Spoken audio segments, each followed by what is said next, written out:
မင်္ဂလာပါဗျ MSD Bond Channel မှာကြိုဆိုပါရစေကျွန်တော်တို့အခုပေါက်ဆန်ရဲ့တပည့်ဟောင်းတယောက်ဖြစ်တဲ့မိုက်ကယ်ကားရဲ့ကိုယ်ကိုရှုစားကြည့်အောင်ဗျာ Ranking တစ်ခုပြီးရဲ့အချိန်မှာဒီကျော်နံပါတ်16နဲ့နိုင်တဲ့ Deficit Midfield ကို2006ခုနှစ်ဘာဂီလက်ထက်ကနေစပြီးတော့မိုရက်ဘန်ကာမော်ရင်ကိုလုတ်ကန်ခဲ့တဲ့2019ခုနှစ်ထိကိုနော်12နှစ်တာတိုင်းကိုဒီ Deficit Midfield ကိုခြေစွမ်းတည်တည်ငြိမ်ငြိမ်နဲ့တိမ့်ပိုက်ထားခဲ့တာကျွန်တော်တို့ငယ်တော့ဆိုရင်ဒီကားကြီး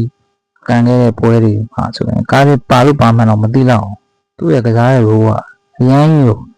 စိုင်းနေ role လို့ဖြစ်နေတာအဲ့လောက်ထိရေးပါမှန်းလည်းမသိခဲ့ဘူး Defensive Midfield မှာကားက playmaker ဆန်ကစားခဲ့တယ်